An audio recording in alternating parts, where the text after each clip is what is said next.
qué es el virus del papiloma humano y sobre todo cuándo empieza a vacunarse y hacerse los tratamientos por la mujer, porque generaciones como la mía o la vuestra pues estábamos exentas, por decirlo, de este tipo de prevención.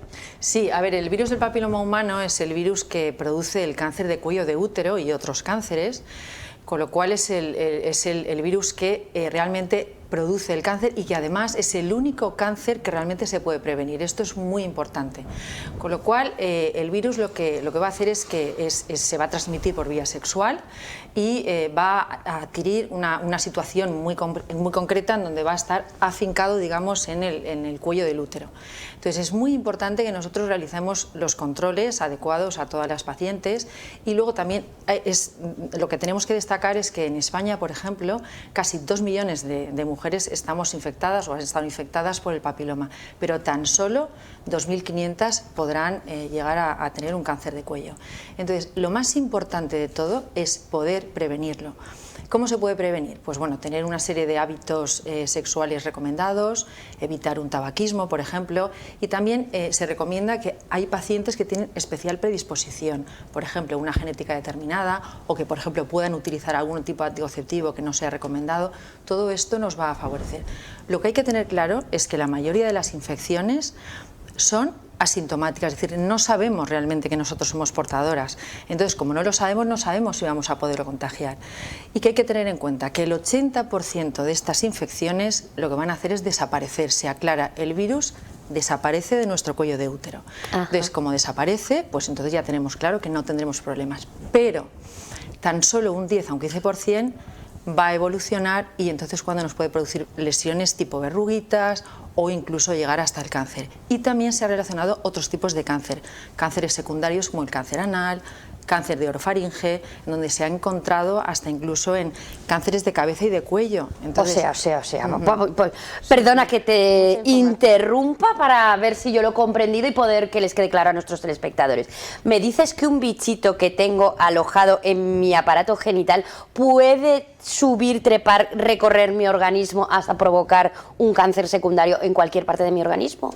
O bueno, pues o en este caso estás diciendo faringe, ¿has dicho? Pues sí. ¿Faringe, Teresa? Orofaringe, sí. A ver, os tengo que contar, pero no alarmar, o sea, no vale. No, claro. Tenemos una cosa efectivamente que desdramatizar porque hoy por hoy es un virus muy novedoso y estamos sabiendo muchísima información y además es anual, es decir, la información va corriendo. De manera que cuando realizamos encuestas a gente joven, sabemos que el 90% realizan prácticas de relaciones orales, ¿vale? Con lo cual no debemos de cambiar estos hábitos, pero sí recomendar una serie de recomendaciones, porque sí que es verdad que de los 200 genotipos de virus que tenemos, en concreto el 16 es el que más nos preocupa, que es el que vamos a tener o el que va a tener especial predilección por la zona orofaríngea. De manera que personas jóvenes, personas que tengan relaciones de hombres con hombres, porque sí que se ha visto que hay más probabilidad de infección de mujeres a hombres y que los hombres son los que más van a tener esa infección, porque el contacto o digamos la transmisión es de genital a genital. En concreto, cuando hay pacientes que tienen relaciones de mujeres con mujeres, sí que el contacto es también genital-genital, pero ahí puede tener otro tipo de vías. Pero sí que es verdad que es muy importante que esto lo tengamos en cuenta. Entonces, las mujeres tenemos una mayor explosión de infección cuando somos muy jóvenes y el varón lo tiene a lo largo de su vida, es decir, es una infección mucho más latente para ellos. Claro, es que parece, o lo hemos malinterpretado quizá, o no lo hemos sabido comunicar bien, que sea un problema exclusivo de las mujeres, porque las vacunas, las campañas se realizan sobre las chicas adolescentes. Claro, como me alegro que me hagas esa puntualización, porque el primer objetivo de la vacunación es niñas por debajo de 15 años, en donde obtenemos una vacunación de un 90%. Pero hay otra serie de indicaciones que se debe de tener en cuenta, que uno es la mujer adulta, que ahora os contaré un poco cómo, pero otro caso muy importante es el varón. Casi en el resto, ahí os he traído una gráfica, en el resto de países europeos, casi 30 países están vacunando a los varones. La Asociación Española de Pediatría lo recomienda. Claro, es que a mí me había parecido oírlo hace 2 años o 3 claro, que lo recomendó la asociación, pero como se quedó, y tengo unos hijos adolescentes, lo pregunté, pero como, porque tiene uno 14 y el otro 12, y como que se quedó ahí en el olvido. No, pues no debemos. Claro. O sea, yo quiero insistir aquí que es muy importante que Sanidad y España tengamos conciencia de que se debe vacunar a los varones, a los niños jóvenes que no hayan mantenido todavía relaciones sexuales, porque no solo prevenimos el cáncer de cuello de útero de sus parejas, sino que además prevenimos el cáncer anal, el cáncer de orofaringe y prevenimos, es decir, es como una inmunización global, es decir, tanto de mujeres como de varones, y es necesaria esa vacunación. ¿Cuánta falta hace en los medios de comunicación la voz de la experiencia de un buen ginecólogo, de un buen médico? Porque hay veces que vemos la salud sexual, cómo explicarle a nuestros hijos cómo tener relaciones sexuales o cómo creer, pero luego también están todas estas cosas que, bueno, pues mediante la prevención también tienen que saber. Efectivamente, es muy importante. Luego también hay otros factores que hay que destacar, y es, por ejemplo, cómo prevenimos, aparte de cómo prevenir la prevención primaria de lo que es la vacunación, tenemos la prevención secundaria, es decir, los controles que hacemos en ginecología. Entonces es muy importante saber que en general, el virus papiloma puede producir unas verrugas, condilomas, entonces con una simple inspección visual ya lo tenemos.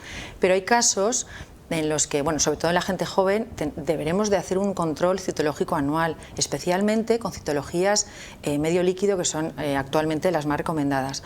Pero en gente un poco más mayor, hoy en día ya se está recomendando hacer un genotipado, es decir, un control de los virus, especialmente el 16 y el 18 anual. Y eso también es muy novedoso, es decir, no basta a lo mejor solo con la citología.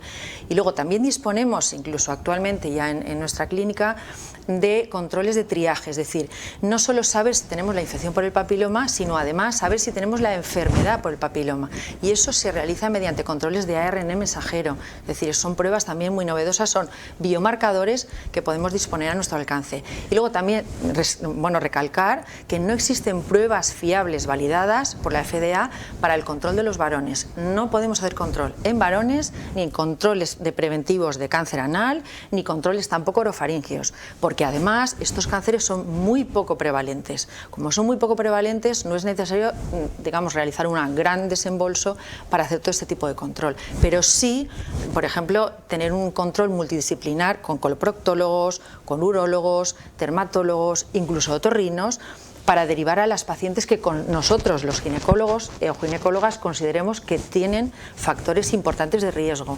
Pacientes con SIDA, pacientes que tengan trasplantes de órganos, pacientes que tengan múltiples factores que sean muy... Por ejemplo, a nosotros en consulta, ¿qué persona nos preocupa más? Pues la típica persona que acaba de, entre comillas, tener un problema importante como una separación, que tiene múltiples parejas de nuevo, que además de eso fuma mucho. Eso es un cóctel, esa es una bomba de relojería que realmente a nosotros nos preocupa mucho. Pues todo eso tenerlo muy en cuenta.